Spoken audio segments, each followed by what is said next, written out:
Okay, we'll reconvene and welcome the submitters. I understand the first person is Helen Dempster and Stephen Charles on behalf of NZTA. So over to you.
Before we do, Helen, I think we'll deal with the process things as part of your evidence, and then the more technical stuff we'll deal with in terms of what Stephen's covering. So in terms of the note 3, I think it is, we've had a little bit of a hiccup in our printing and access to things, or at least I have, in terms of machines not working correctly. So you're talking about the note for S3. Which one was that? Which note? So it's the notes beneath S3. Yes. 3 of them. Okay, right, because on the updated supplementary evidence that came in fairly late last week, so we're talking about the one that reads, any required acoustic treatment must be designed, constructed and maintained? It's the note that the first note starts, mechanical cooling must be provided for all habitable rooms, excluding bedrooms, provided at least one mechanical cooling system must service every level of the dwelling. Yep. Yeah. So is that the one that's of concern? It's that note and the second and the third one also. So, Non-compliance shall be demonstrated, the third one, any required acoustic treatment. okay, so you want all 3 notes put up as part of the rule? Yeah, that's my view, for the fact that to achieve the standard, those 3 aspects all need to be complied with. And my concern is that plan users might perceive those notes to be a matter of discretion, that they can choose to either comply with or not. It's also my view that council, that there's a legal weight consideration that can be given to notes versus clause within a standard, for example. And so far that council's been a place to be able to legally enforce the requirements of a clause rather than a note.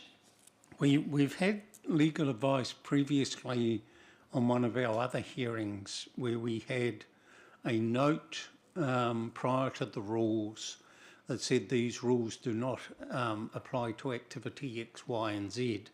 And the legal advice was that that has the effect of a rule being written that way. I'm just wondering if one of the planning team can remind me. Do I recall that correctly?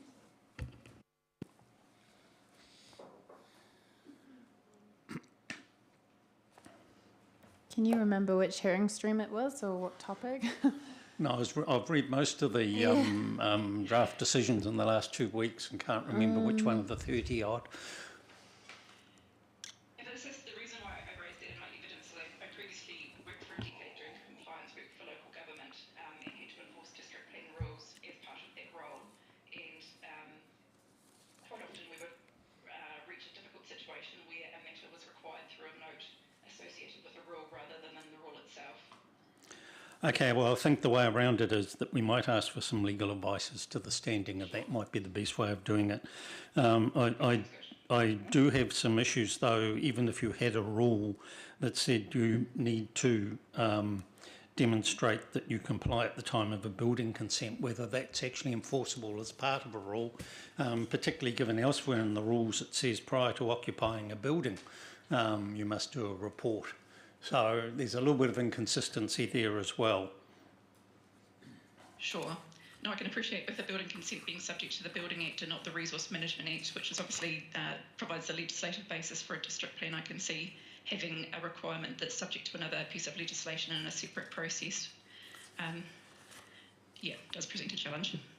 Is it your understanding that when it comes to buildings within the overlay area, that it is only the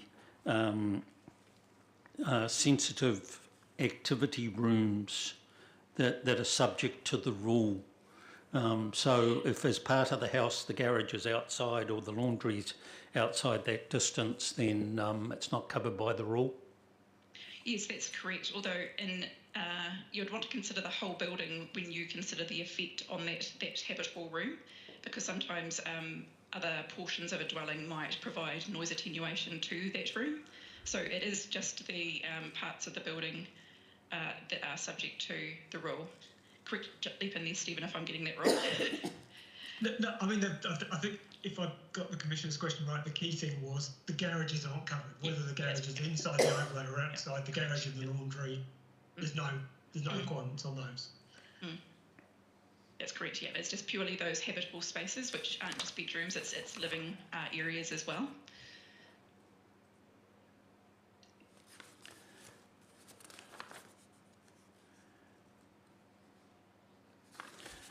Okay, that's all from me on Helen. Have you guys got anything? Do we get into the more technical stuff? Okay, Stephen, over to you. Thank you very much. So my name's Stephen Charles. I'm an independent acoustic consultant. I do a lot of work for the New Zealand Transport Agency. And as you've seen, I'm also giving another statement of evidence for Kiwi Rail. And at a high level, the issues for the road and the rail are very similar, but I'm presenting here for those two separately. So I apologise for any overlap.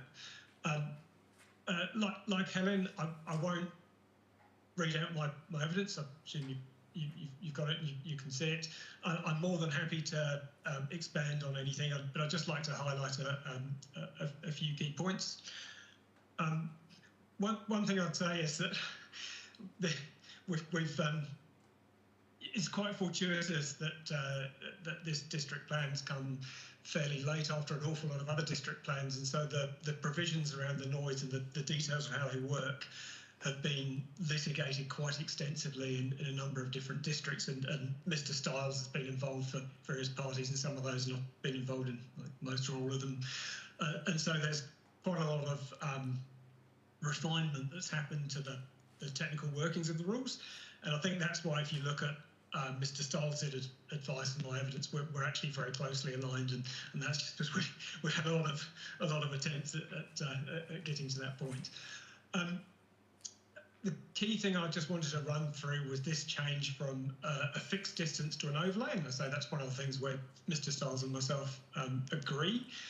So going back 5 years or more, New Zealand Transport Agency always used to just seek a fixed offset, so within 100 metres, 40 metres, 60 metres, whatever it was from the highway. And that was an approximation for where the noise effect would occur. And that was just the best available information. There's now, through an unrelated process, the New Zealand Transport Agency commissioned a research project which generated a national noise map, and the data for that was sort of around 2020. That was AECOM was the consultancy who generated that national noise map. And then once we had that national noise map, we were able to use that to sort of better estimate where the noise exposure is around the highways. And then appended to my evidence, I've given the sort of post-processing, a summary of the post-processing that was done to achieve that overlay.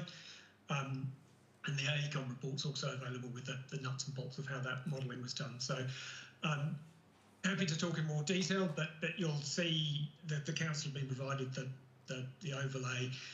So rather than a fixed distance, it just moves in and out. And if you go to places where the speed limit changes, where the speed limit goes up to 100, you can always see the contour's going to move out as the speed limit goes out, and that's reflecting where the noise exposures are occurring. And let me just double check if there's anything else I want to highlight.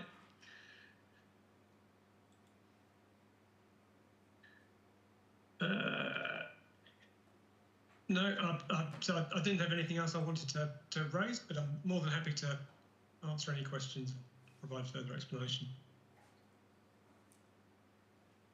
I'll start off. So in the residential areas of Mataura and Gore, the 50k areas, what sort of distance back are we talking about?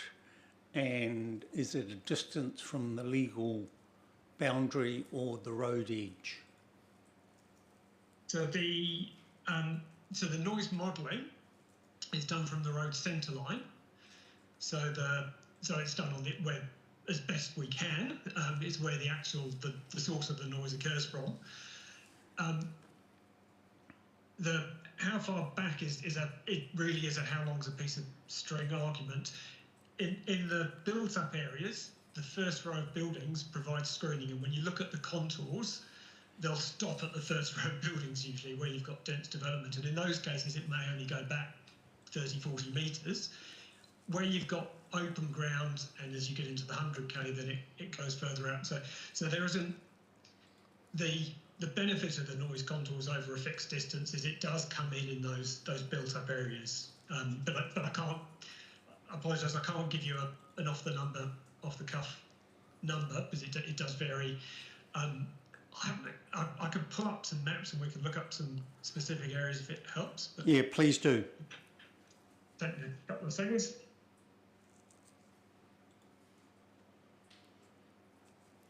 And it's probably best described in Mataura. If it's helpful for the commissioners as well, I have had our GIS team overlay the NZTA modelled buffer with the original buffer that was in the PDP. It's just on our own sort of internal GIS mapping system, but if I've got a way to plug in, I can also show you a comparison between what we have in the notified PDP and the modelled overlay as well. That might be helpful also. It's more, rather than comparing the two different overlays, I'm wanting to get an understanding of what the impact is of this modelled rule. If it shows accurately the distance back in a place like Mataura, maybe you can email it through to our administration person and she can possibly share her screen. That's possibly what I was Mr. seeing if I Charles could is share a screen, but if you've got a GIS system with them to hand there, that might be more efficient. I don't. Yeah, if you didn't hear that, it's easier if you share your screen. Okay, let me apologise. GIS chugging in the background. I'll be there in a sec.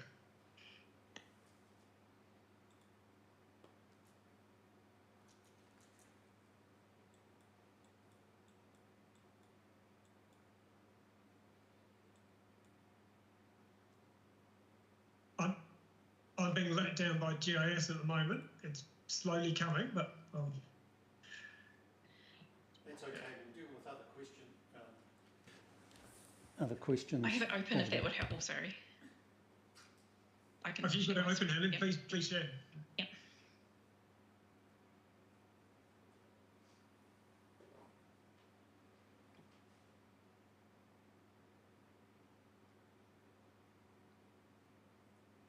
Hopefully everyone's able to see that. Yes. So please explain what we're looking at. So the green area there, that's the modelled overlay. If you zoom out one click, Helen, please. So you can see on the left-hand side where there's buildings, the contour's not expanding out as far. It's got to that first row of buildings, and then if you compare the left to the right, so the right is the noise is unimpeded. So what it's doing, it's requiring treatment where the noise exposure exists, which is sort of a more efficient. So where that first row of buildings is blocking the noise, you're not having to apply the rule for the next row of houses back. So in terms of the rules targeting the potential effect sort of much more directly than if we just have a fixed distance. Okay, so it shows up as a yellowish, greeny, limey type colour. So on this map, it's yellowish green. I think in the national planning standards, you'd end up with an orange hatch or something. Right. There's some notation that it would have to be. So within that highlighted area, any habitable room under the proposed, what you're proposing, is required to meet a certain noise standard. Yes, and in some cases, if the habitable room is facing away from the highway, so if you've got your garage and your utility space is nearest the highway, you might not actually have to do anything. You'd have to go through a process of checking. Whereas if you've got your bedroom facing the road, then you may find you've got to put in a ventilation system so you can keep your windows closed. Right. So Lindsay. when you're proposing, Lindsay, when you're can you bring her up? putting a new or an altered building within that green line, you don't automatically have to treat the building. It requires you to go and check whether or not you need to treat the building to meet an internal noise level. So again, it using the internal noise level focuses any treatment on the effect that might occur. So Lindsay, so we've got one other person waiting online. If you can bring her up so she can hear what we're saying. Are you able to do that? It's a separate meeting invitation. I have to send her the invitation for this one. Oh, okay. People in Mataura with properties that probably don't reach three-figure thousands would be requiring to get a noise assessment done in terms of either a new house or an extension to an existing one? Yeah, so if someone's building a new house within this overlay area, they'd be required to have an assessment undertaken. Which can be quite a substantial cost to some people to have to do that assessment. Plus, for an acoustic report. So an acoustic report to make an assessment will be hundreds of dollars. So I'm looking for Thousands, actually. It's 3,000. house costing hundreds of thousands of dollars. It's a relatively small cost. If they've designed the house in a way where the habitable spaces, I say, have got windows onto the highway and they're exposed, then there'd be some further costs on the building. When there was some research undertaken, I think, for Christchurch, and New Zealand Transport Agency looked at the cost in terms of the percentage costs on a new building. They tend to be single digit, so 2% of the building costs or so forth. So while there is some cost in terms of the hundreds of thousands of dollars on a new building, it's a relatively minor cost. The Section 32 report that was provided with NZTA's submission actually included costs, I think based on 2020 sort of costs at that time, but it indicated that for the most part it was between 0 and 2% additional cost. So that's for a new house, because we've had one done here, and I understand that was $3,000 for a rural property, using a desktop model as well. But if there's an extension going on to a house, so what's your understanding of how this relates to existing use rights? Do you want to talk to that, Stephen, or shall I? Yeah, I mean, that's a planning. So we're not, in terms of noise, there's a standard to ensure that it's a permitted activity, so you're still allowed to build the house. It's a standard to ensure that the house has got suitable conditions in terms of human health and noise. But Helen, was there a planning issue in there as well? Yeah, so it's just this rule would be triggered by additions and alterations to existing dwellings. So, so it's modifying an existing activity. So insofar as existing use rights apply, we're not requiring people to completely retrofit every habitable room in their house, but the ones that they're altering or adding would be subject to this rule. Okay. Which could add, sorry. Yeah, go on. Which would add more cost because you'd need more, I guess, insulation against the noise in any of those buildings near the state highway. So potentially yes, and that's the reason for having the rule. As we say, for new buildings, it tends to be a small percentage. There is always the option of just moving outside the contour if you've got a big enough site, or presumably the site adjacent to the highway is a less valuable site because it's got less amenity, and so you're saving on your site purchase versus you having to build a house to fit in that environment. So it's not sort of a one size fits all sort of cookie cutter house. If you're plonking something in the green zone where it's affected by state highway noise, you might save on your section, but you've got to spend a little bit more on the house.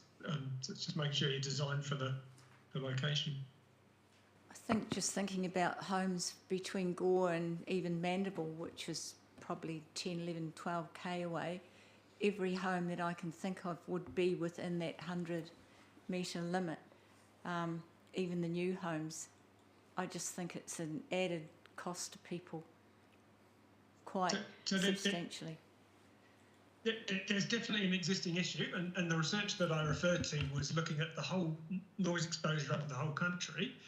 And like in most countries in the developed world, there's an existing adverse health effect from all those houses you're referring to that are close to the roads, and over time that's something that needs to be addressed. And the first thing to do to address that existing problem is to stop it getting any bigger.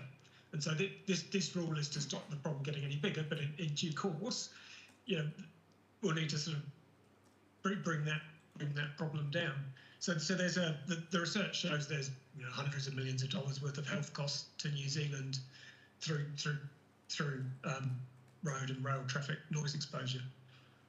Is there any consideration for electric transport, because that's the way we're heading now? For the highway speeds, the majority of the noise comes from the tyre road noise, so the wheel on the surface. So at very low speeds, it used to be that the engine noise was dominant, and high speeds, the tyre noise was dominant.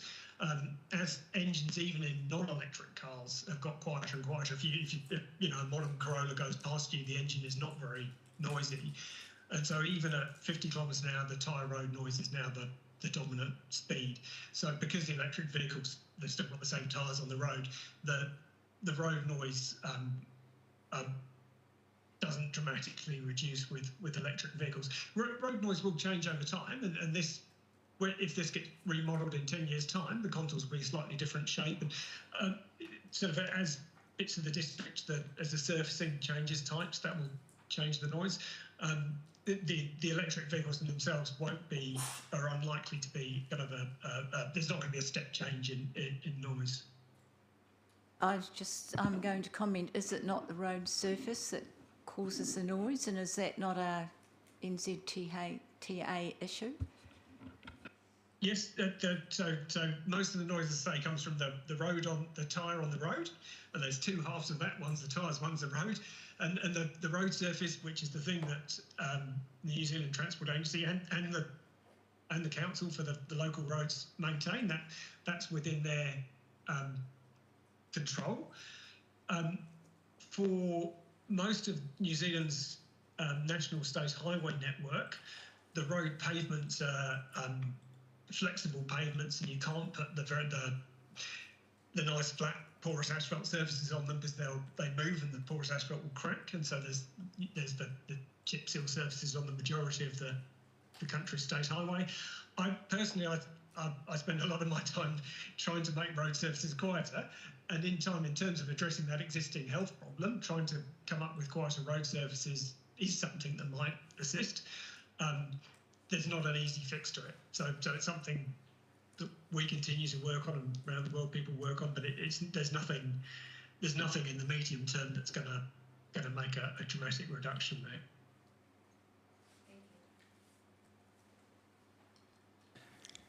When I look at the standards, there's different noise levels that apply at night time for different zones.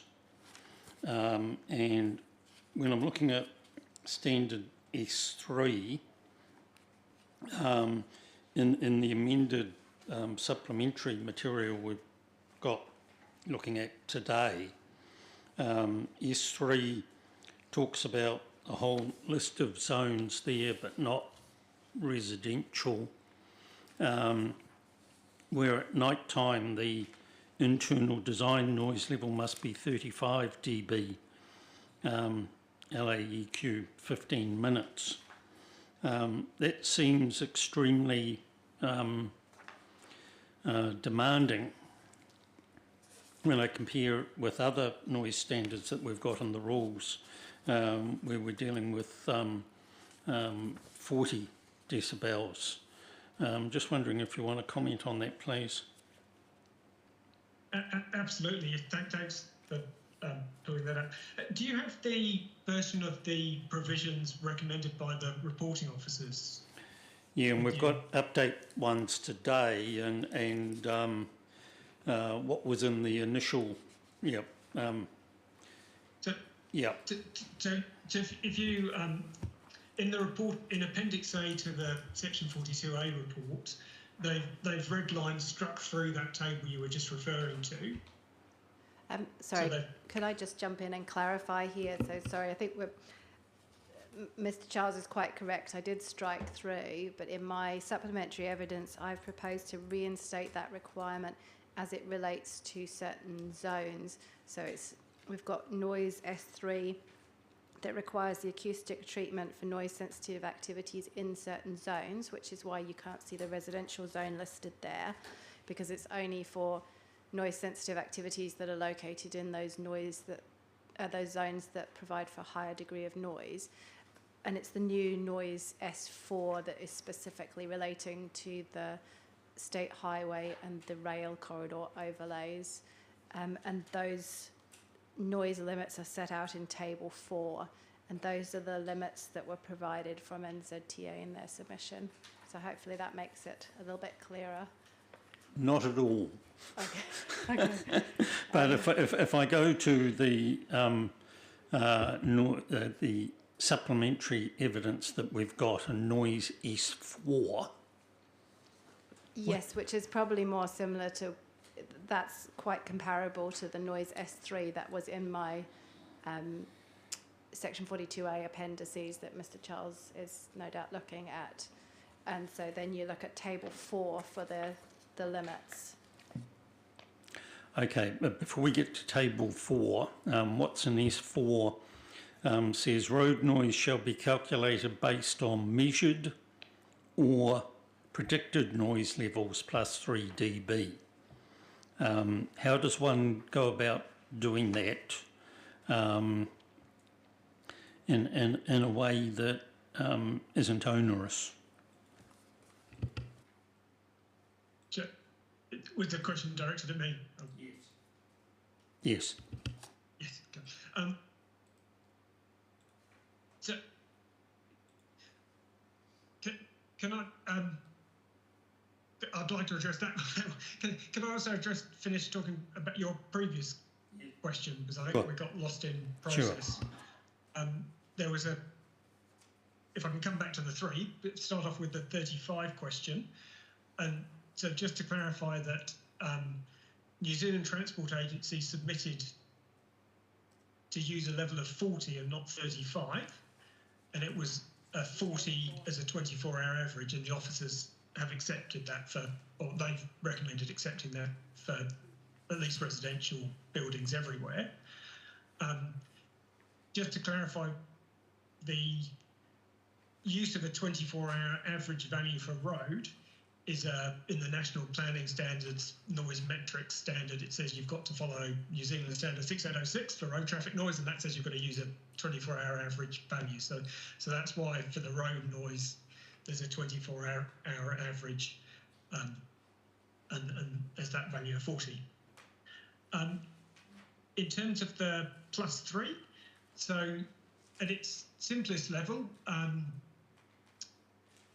the New Zealand Transport Agency have got a road traffic noise calculator on their website, and you can key in the road surface and the distance to the house, and there's a few other parameters, and it will estimate the road traffic noise level.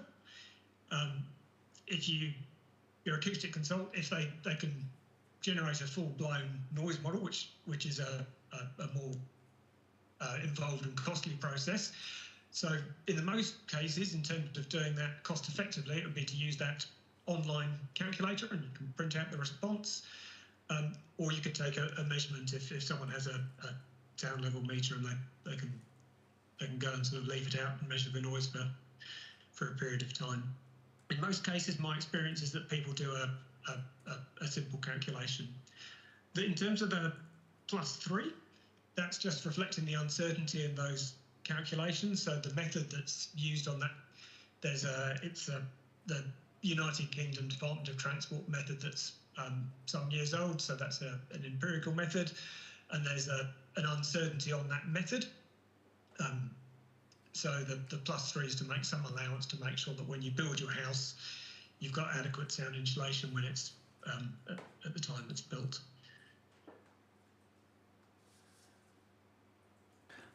Okay, so, and all right, I'll leave it there. The state highway one is easier to follow than the railway one. So we'll talk more about it when it comes up shortly. Thank you. Thank you.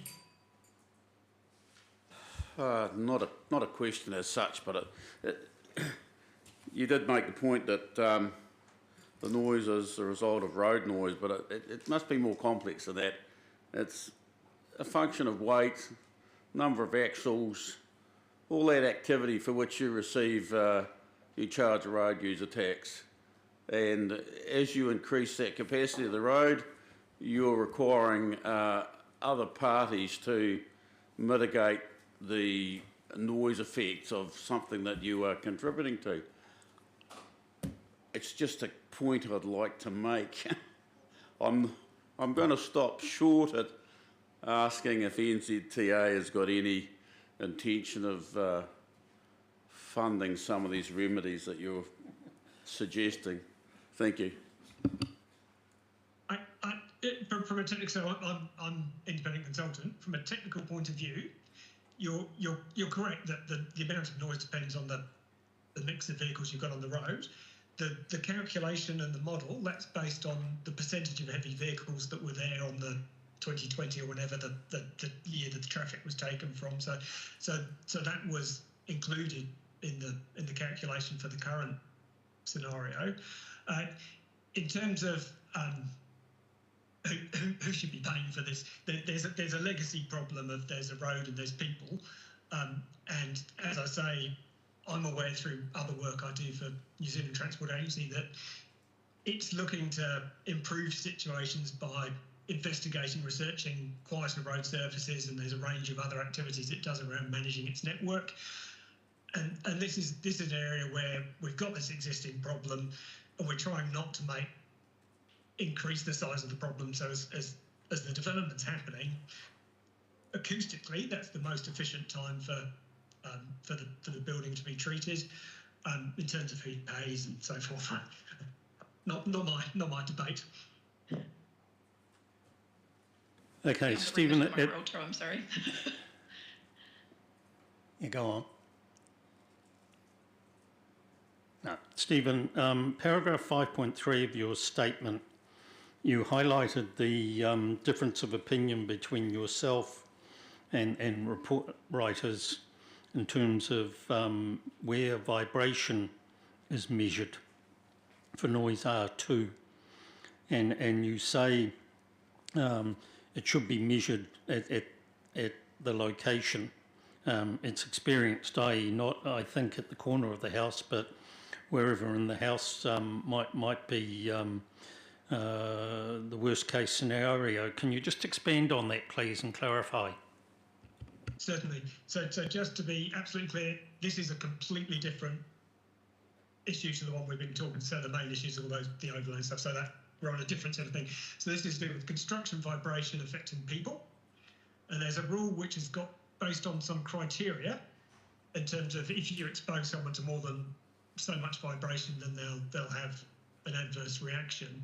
That criteria comes from the British standard BS 5228, and it relates to if you measure vibration where someone is seated or lying, this is the level at which there'll be an adverse reaction. Vibration is generally more in the middle of a floor than it is at the edge, because the floor moves and it can amplify the vibration. So when they've measured, for that British standard, when they measured vibration by people, it would have been at higher levels than the vibration at the foundation. And what whoever drafted the rule, what they've done is they've taken the criteria from where the people were, but they've applied it to the foundation. And so what if you do that, you apply that higher level at the foundation, you've got an even higher level at the people, and so you're not catching the effect in time because you're allowing people to be exposed to higher levels. So the point I was making is wherever you've taken the criteria from, and in this instance the criteria are based on the vibration at the people, that's where the rule should also apply the same criteria. Whereas the rules kind of mixed and matched, and consequently it's become too lenient on the construction vibration. Thank you. In terms of New Zealand Transport Agency, because it operates in designations and so on and so forth, it's probably not a major issue for highways, but in terms of other construction vibration in the plan, it could be significant.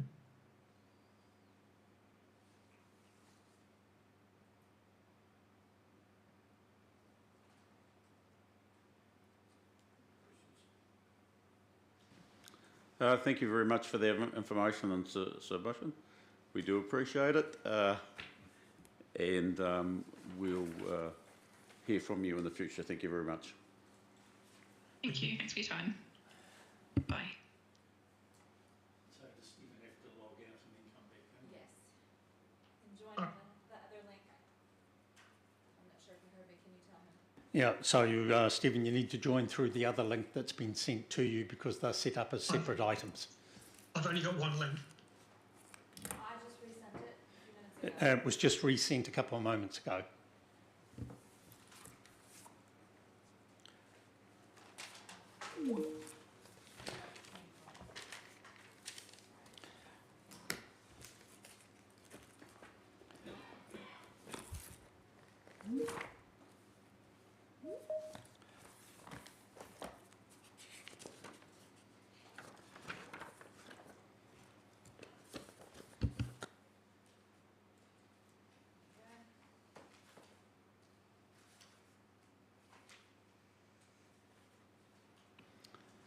We'll now hear from submitters from Kiwi Rail. Christian Gunnell, Michelle Grinlinton, Hancock, and once again Stephen. Welcome, and we're ready to hear your submission. Thank you. Thank you, sir, and also just a big thank you to you all for accommodating our presentation online. Kira really does appreciate it. Obviously we're spread out amongst the country, and it is great to be able to be here with you virtually. So thank you. Apologies. My name's Kristen Gunnell, and I'm a special counsel at Russell McVeigh and acting for KiwiRail for the Gore plan. I didn't pre-circulate legal submissions, and the primary reason for that is the KiwiRail submission on this hearing stream 6 is really a technical one relating to the noise provisions as they relate to the rail corridor. And so my role today is really to introduce Michelle Grinlinton Hancock, who's the manager of the RMA team at KiwiRail, and who will be able to give you that detail on train volumes. And then Dr. Charles, who I believe you have just heard from, will have the technical basis for the controls that KiwiRail is seeking. I will stay online, and if you do have any questions that are more legal, I'm very, very happy to answer them. But otherwise, I will pass to Michelle and Stephen just to talk you through the noise provisions that KiwiRail is seeking. Thank you. Please proceed. Good afternoon. My name is Michelle Grinlinton Hancock. I believe I've appeared before you before. I'm the manager of the RMA team for KiwiRail, and I'm not proposing to read my statement in full. My evidence sets out the rail network and it being a nationally and regionally significant piece of infrastructure, so I'm not going to go there either. As I mentioned last time, KiwiRail's got one designated rail corridor which passes through Gore District, which is the main south line. It's currently running 8 trains a day, 5 days a week, which is about 50 train movements per week. There is also odd train movements on weekends. As was raised with me the last time I appeared before the panel, I've raised the issue of the Mataura Bridge floodwater levels with the engineering team, and they've now got this on their radar to address. KiwiRail expects that train movements on this railway line will only become busier, and it's critical to protect and provide for the ongoing operation and future development of the rail network by including appropriate controls in the plan. Dr. Charles's evidence sets out the technical basis for why the proposed rail corridor noise control overlay should be increased from 70 to 100 metres, and given the train volumes on the main south line, I consider it's appropriate and necessary to apply the rail corridor noise control to that 100 metres to mitigate the adverse effects on the most affected sites. There's only 2 other points that I wanted to make. The reporting planner and Mr. Stiles have accepted KiwiRail submissions seeking a vibration alert layer, but I do disagree with the reporting planner's conclusion that the alert layer doesn't need to be included in the planning maps as it's outside the proposed plan. The information is signalled by the alert layer is important for readers of the proposed plan and needs to be included in the planning maps. And KiwiRail also maintains its submission seeking the inclusion of the outcome of any consultation undertaken with KiwiRail as a matter of discretion in Noise S3. This is an important matter of discretion to ensure that KiwiRail's views are sought on any application to infringe the noise standard.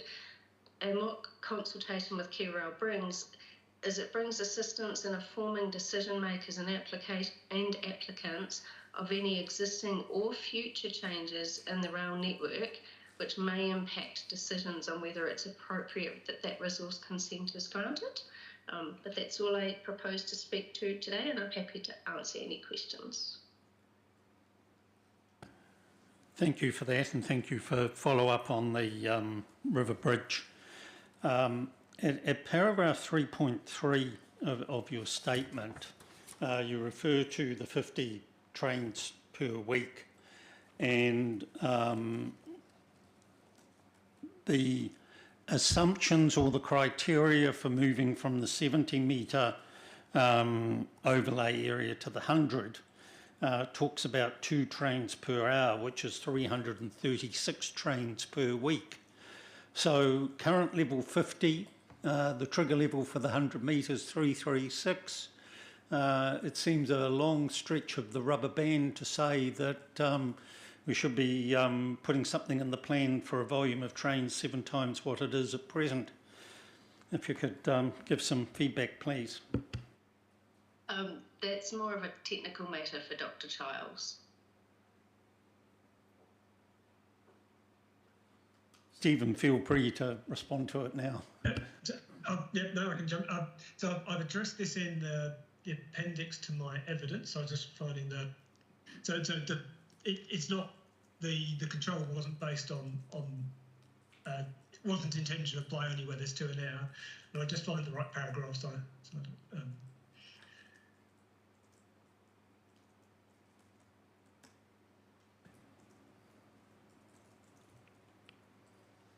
Section 5.4.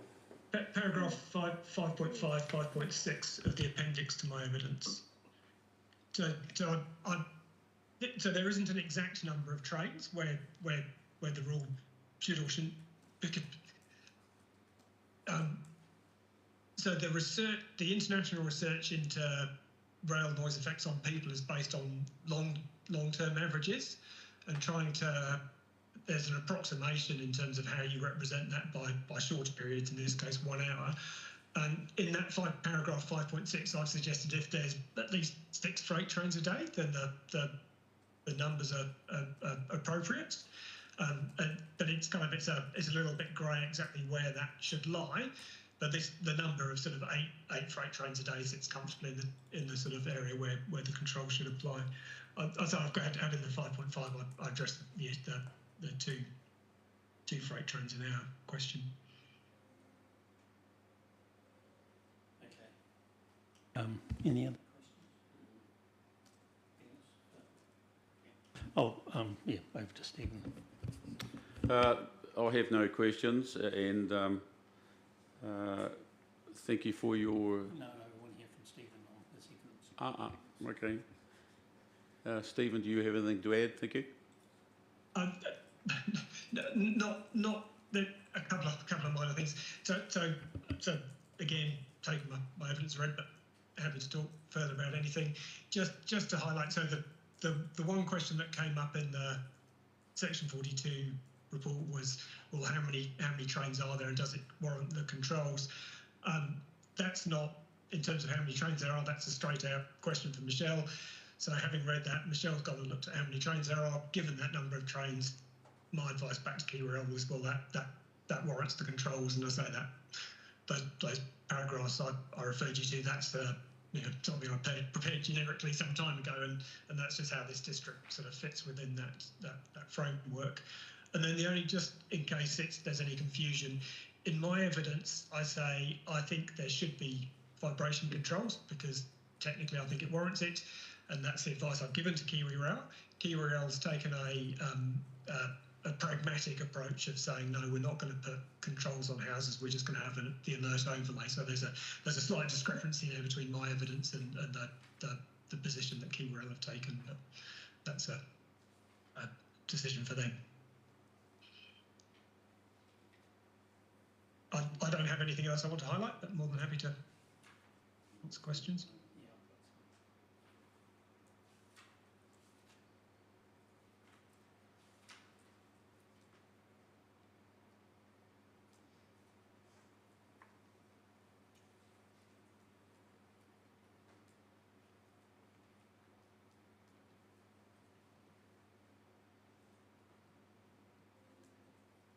So if I go to noise S3 in the planner's report, which was page 77, which I think that S3 has now been updated in the additional stuff we've been given today.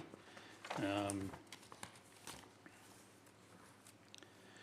terms of recommendation, it said rail noise shall be assumed to be 70 LAEQ 1 hour at a distance of 12 metres. Does that ring a bell with you, Stephen?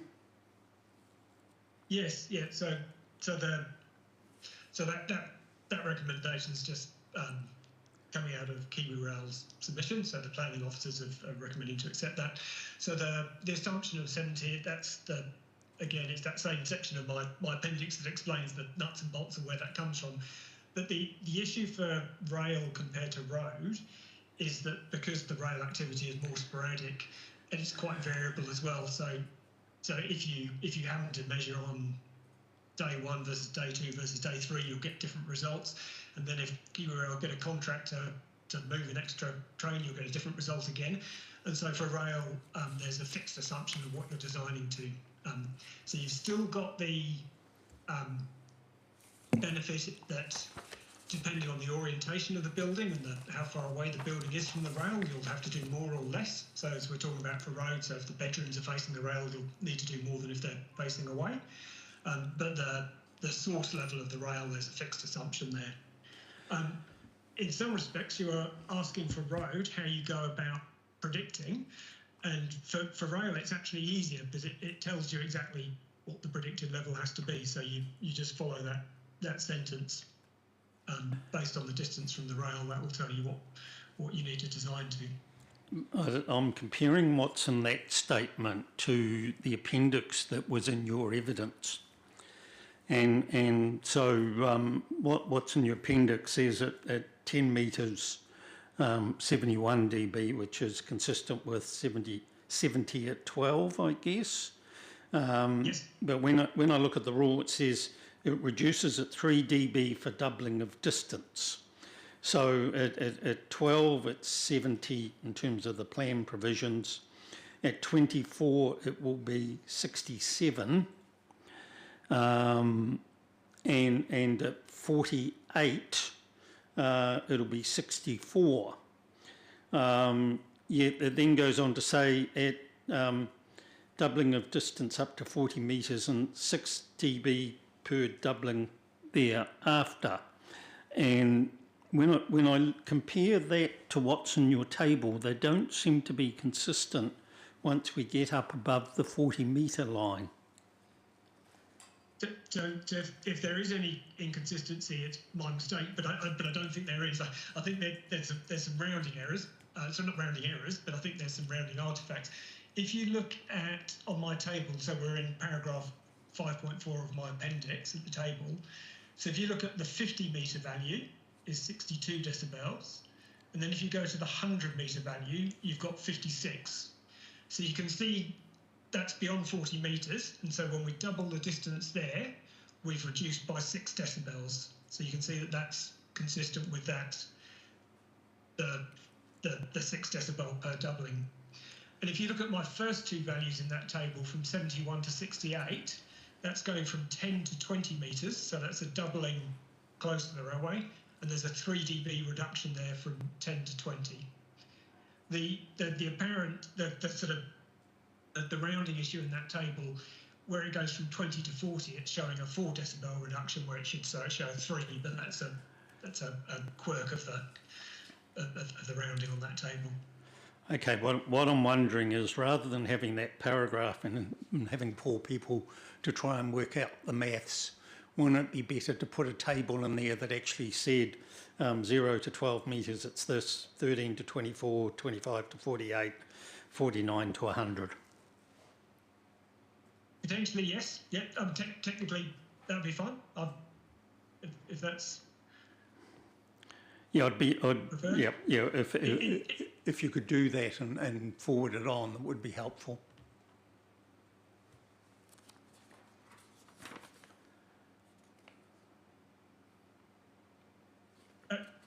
Sorry, Commissioner, just to clarify, was that there was a request for me to provide the hearing officer with the table, was it? Yes. Is that correct? Yes.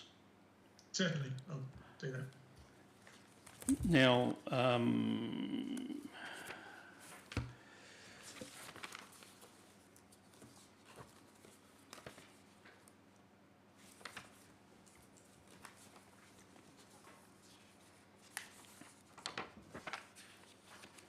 It's a question that came up when we're talking about roading issues, as well as I think it's relevant also to railway in terms of the new S4. And we've got, Christian, is it online? And it may be a tough one for you to respond to straight off, but I'm wondering what your legal interpretation is as to the status of the notes that are at the end of the standard S4, which in effect require assessment or an application for a building consent to submit information, and also requires as a note acoustic treatment to be designed and maintained. So what from a legal perspective do you see as the status of those notes? Sorry, sir, I'm just pulling it up. So this is at the bottom of S4. That correct. Of S3. We've got. S3 in the version we've got. Sorry.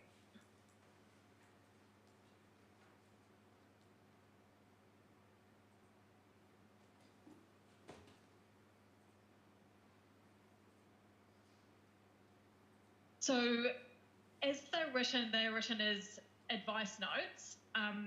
In my view, if you've got notes as a title and then the italicisation, in terms of, I guess, you're seeking my view on whether this is a legitimate plan condition written like this, or plan standard written like this, or whether it should be take another form. Correct. Would that be where this is going? Yes. Yeah. I would agree with you in that, you often see information requirements in plan provisions about what is needed to provide it to meet a certain standard. But I think in terms of the cooling and the treatment, I would say that has to be written as a standard rather than as a note. And, sort of a building consent reference as to a separate form of legislation. So I can give some further thought to that and put something back to you in writing, but I agree that, that's probably not how we would normally see it drafted. Because it has been raised by another submitter, which is NZTA, but it's also relevant to the rail, the way the rules worded as well. So I think to provide you with an opportunity from that perspective would be appropriate. Excellent. I'll collate my thoughts and give you something a bit more coherent when we come back with Dr. Charles's table as well. And with regard to vibration, you feel that it's a bit like an earthquake, and you actually hear the earthquakes in Canterbury coming towards you, a bit like a train. And in Gore, whenever I hear the train coming towards me, I think it's potentially another earthquake. So the houses that are along the edge of the railway line are going to be picked up in terms of this information is available to them for information. Now, 95% of landowners will not be taking the time to flip through our district plan. So I guess for Michelle, is it actually an efficient way of getting the information across, or is it more likely to come up when there's a purchase of land and someone is applying for to the council for a, what's the thing you get before you buy the property? A LIM, a land information memorandum. So from Kiwi Rail's perspective, to just have information provided in a LIM is hit and miss, because not everyone will always get a LIM when they purchase a property. If it's in the district plan, it will get picked up in a LIM because it will come up as part of the information. So when a LIM is done, the LIM picks up information from the district plan, so it's more foolproof to have it in both, essentially. I have experience of this, and having worked in a council as a very young planner, and the information that's actually provided in a LIM is sometimes only as good as the person who is doing the LIMs, because there's not necessarily an absolute checklist, and if something doesn't know something, it may not be just picked up in a LIM, so it's better to have it in the district plan. And just to add to that, I guess we kind of see it as it's an information for people who are already living near the corridor, people who may be coming to live in the corridor, and I guess in an ideal world, any developers who are looking to build near the corridor, if they're aware of vibration and they want to do something about it, to help them inform them to make design choices that might take account of that. And I guess to add to what Michelle said about LIMS is that tenants who may be coming to live near a rail corridor and, being pragmatic about the types of buildings and people who may be living in those sort of environments, it could often be a tenant, and they wouldn't be getting a LIM if they're moving into a tenanted house. But I know I'm probably being idealistic saying that they will also look at the planning maps, but that's a free thing that they can do, and they can search their house on the new GIS maps, and if it pops up saying vibration alert layer, then they do have that information that what they're moving to could be a house that could be subject to vibration. So I guess, as Dr. Charles said, Kia Rail's absolute idea would be vibration controls, which are very common elsewhere in the world, and New Zealand hasn't quite got there yet. And so the information layer is something that we see tries to sort of give people that visibility over it, and the planning maps would be picked up in the LIM, but does, in our view, reach a wider audience than your LIM would. Okay, so I see that a property has the overlay relating to it. I'm wanting to build a house in Mataura, and what happens next? What design things need to happen to a building that's in this area?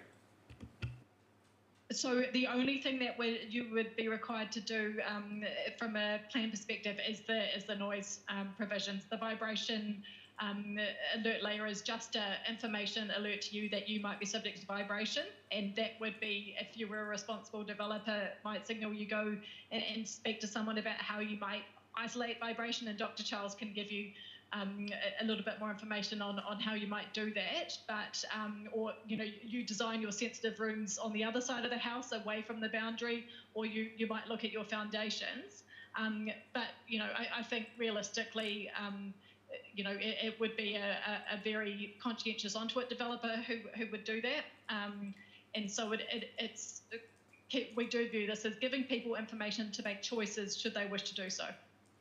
So, Stephen, can you add to that in terms of design? I guess, is it wooden floors as opposed to a concrete floor or something like that? One of the issues with vibration, I think one of the reasons why sort of Kia Rail shies away from the controls, it's very, very variable. Sort of both, whereas noise from a road or a railway, it's fairly consistent as sound travels through air, whereas vibration through the ground is quite erratic. So usually for a site, the first thing you've got to do is see, I'm in this lab, have I struck lucky and I've got a lower vibration size, or have I got sort of typical rail vibration? So typically you'd have to measure what the vibration is before you go any further. If you're on valuable central city land, you vibration isolate your building. So you put some kind of resilient material, you either put the whole concrete, so you end up with two concrete pads where you've got sort of vibration isolation material, so the whole house is essentially float in, for want of a better word. So you can engineer your way out of it. That comes at a high cost, it's 10% of a building cost or so forth. So in a valuable central city site, that makes sense. If you're in a less constrained site, you might choose to pull the building further back from the railway if that option's available to you. And then other lower cost options you might have, as Ms Gunnell was alluding to, is different foundations, piles or rafts, depending on how the vibration's propagating in that particular location, may have more or less vibration. So it does need a specialist assessment if you are trying to mitigate down to sort of guideline criteria. Thank you.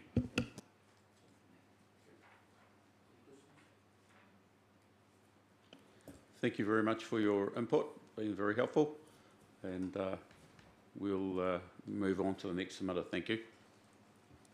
Thank you for your time. Have a good afternoon.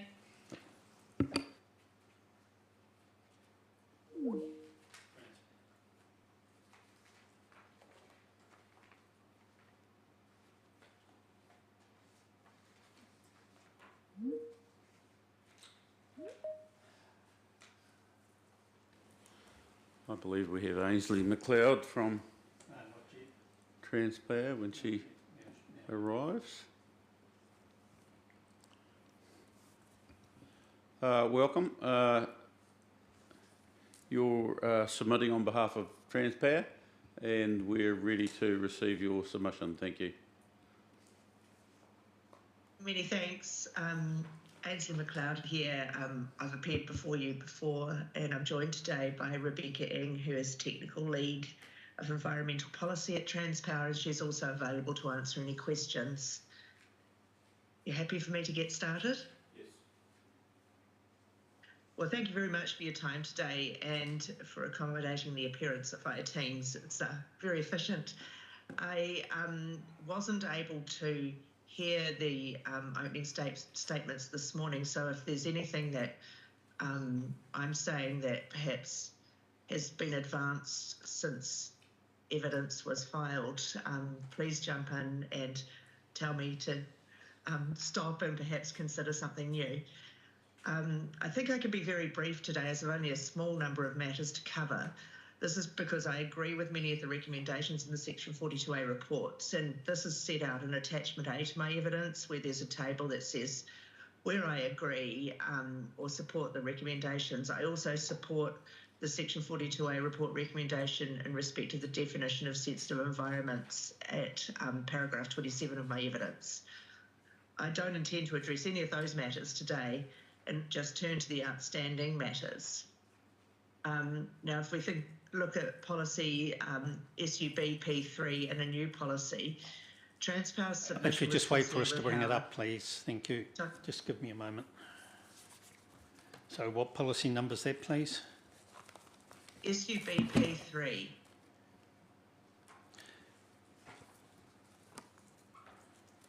Right, so subdivision. Yes.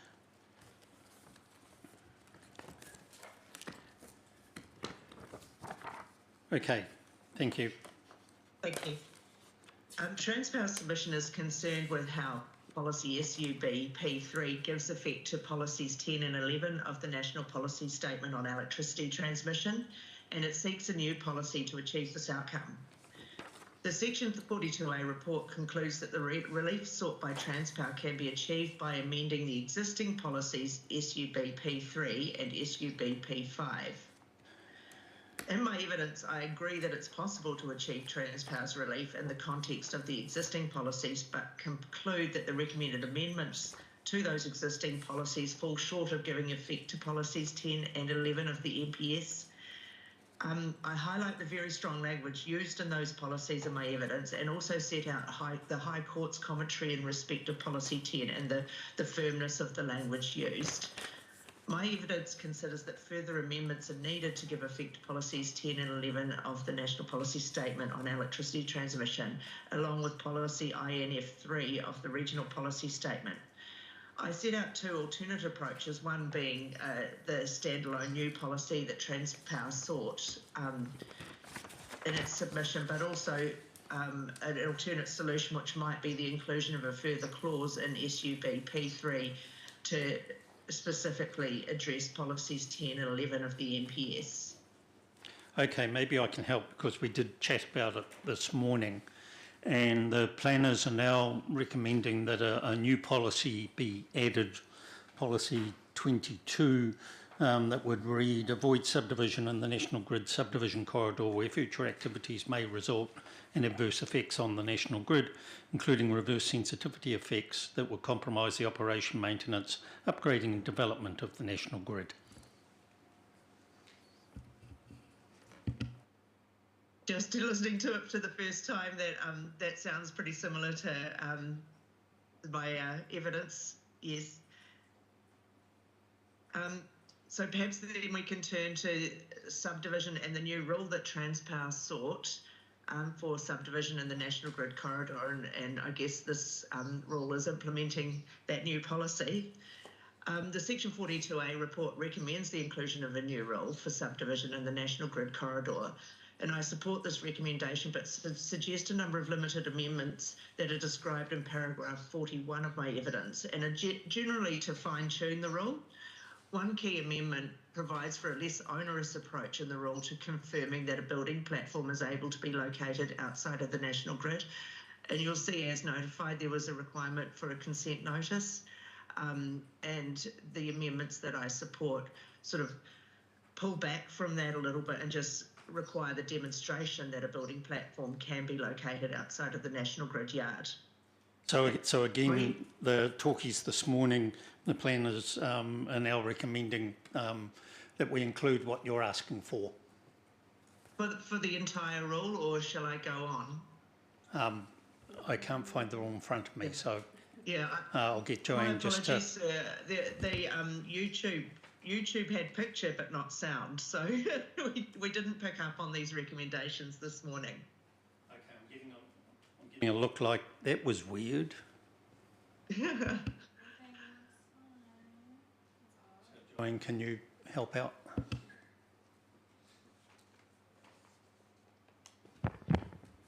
Hi there. Yes, we did go through this morning, and I have made recommendations. I think the supplementary evidence is online in terms of the appendix that with the changes. So in general, I have accepted most of your changes. I think I've made a slight wording change to the sort of restricted discretionary condition. So I've talked about resulting allotments, except allotments for access or public work, demonstrate that they are capable of locating buildings outside of the National Grid yard. I think there was slightly more wording in your proposal, which I didn't think was completely necessary. And then condition matter of discretion 1, I have recommended that is slightly changed to the nature of the consent notice or other mechanism proposed to ensure buildings are located outside the National Grid. So we discussed this morning about how, in line with the evidence submitted, that we could make the rule less onerous by removing the requirement for a building platform to be included. And in lieu of that, it just needed to be demonstrated that buildings and sensitive activities could be located outside of the corridor. And then matter of discretion 1 just directs decision makers to consider how that can be enforced either via consent notice or other mechanism. So it's not online at present. Okay. I think we will email it to Ainsley and provide an opportunity for her to give some feedback in a considered way, yep, rather than reply now, Ainsley. But yeah, I guess 90% of what you asked for, yep, plus has been provided for, and I think you should have the opportunity of looking at it and giving a written response. Thank you. I really appreciate that. I expect it'll be quite a swift and easy response by the sounds of things. So then my evidence goes on to accept that the subdivision chapter doesn't include notification direction, and Transpower's submission did seek that, but on the basis that it's not really in keeping with the scheme of the subdivision chapter, I don't support the need for it. So just a quick note on that. So, you know, again, I'm arriving at the same position as the 42A report. Now, the last matter I want to address is in relation to the noise from helicopter takeoffs and landings. So noise R9. And again, I support the recommendations and the thought that's gone into how to best deal with takeoff and landings from helicopters, and particularly looking at the solution in the temporary activities chapter. I conclude that there might be merit, though, in considering helicopter use in emergency situations, and potentially defining what emergency is and possibly confining how that temporary activity rule and the exemption might apply. And in the very last paragraph of my evidence, I have provided a suggested definition for emergency. In the 42A, there was reliance on section 330 of the RMA and the emergency provisions, but I wonder if a definition of emergency might be a more useful tool for plan users. So we've learnt this morning that there is a definition for emergency management, and that would tend, I think, to include the things you're talking about. So rather than having reference to emergency work, emergency management in the way it's defined in the plan will probably meet your needs. That's good. And that really is all I have to say today. I have very little to address following the receipt of the 42A reports.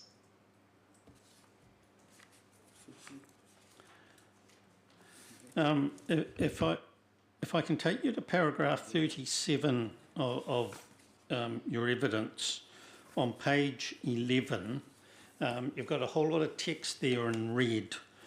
Can you have a look at the very last part of the notification and tell me the way it should read, or what have I read it wrong?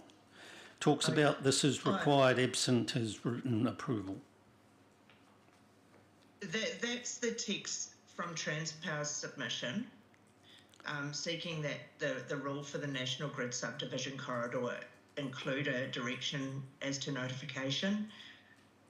My evidence has accepted that the subdivision chapter as a whole doesn't include notification direction, and for that reason I think it would be outside of the scheme of the subdivision chapter as a whole to include that direction, unless of course there were notification direction throughout the subdivision chapter for the relevant rules. Okay, it's just when I read it and highlighted it, it didn't make sense the way it was written, the last line in the bit.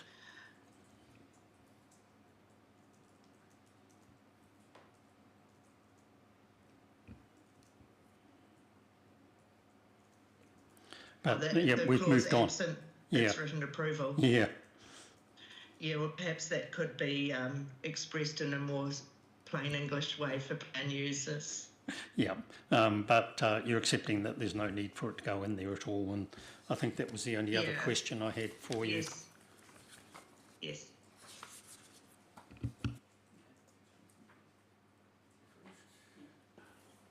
Okay, thank you very much. You must be pleased with that result. Well, I hope my client is. Yeah. Well, thank you for your input, and no doubt we'll hear from you at a future date. Thank you. Yes, thank you very, very much for your time. Thank you. Does that conclude our...